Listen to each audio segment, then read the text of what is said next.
โศกเล็กพี่น้องโศกเล็กมันกระเด็นไม่เอาเดี๋ยวจะเป็นโศกลมาพี่น้องมากินโศกเล็กกันมานี่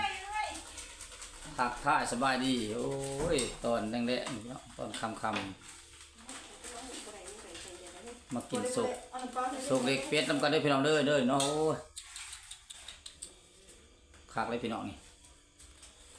มาพี่น้องมาโอ้สีเป็ดตัวนั้นเนาะพี่น้องกินสองเอาเมียขั้วเลยเด้อไม่ขั้วกับคนงามเลยเอาไว้ให้มันนึงพอนวดมาเลยครับปุ๋ยก่อนปุ๋ยเม็ดใหญ่บริมาเพื่อนต้องไม่อ่างโม่ต้องไม่อ่างมากเนี่ยเพื่อนเพื่อนต้องไม่อ่างนะคะกันเป็ด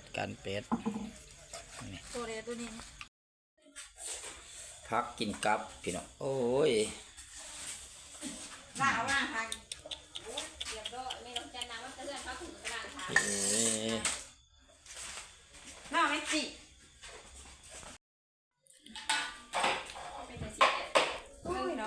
เป็นโศกเล็กพี่น้องเป็นโศกดำเหมือนนี้เลย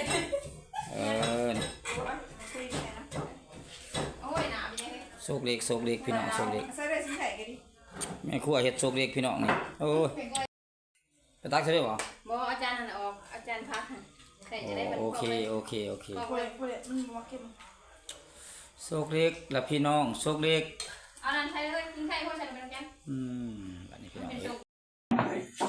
ก็ถือว่าทักทายสบายดีทางผู้ชมทุกท่านเนาะ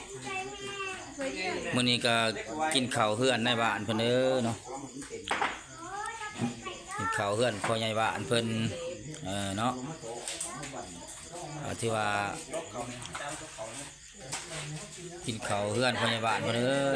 เนาะเนื่องในโอกาสวันที่8 เดือน 3เนาะที่13 เดือน 8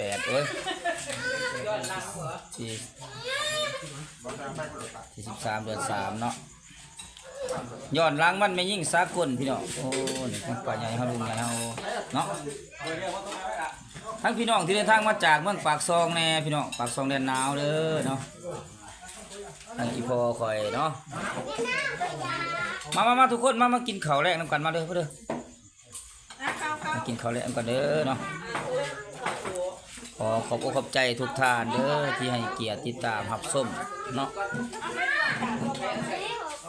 ขอให้ทุกคนจงมีแต่ความสุข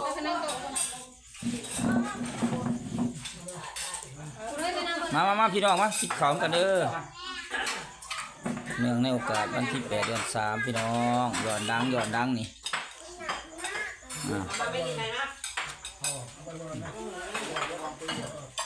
ทานข้าวปุ๋ยทานสมซ่ามาเลยมั้งใช้พวงกันมาเลย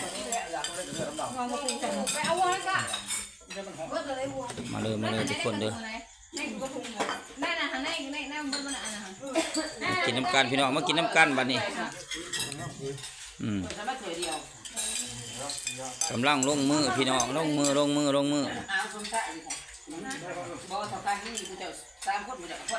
โอเค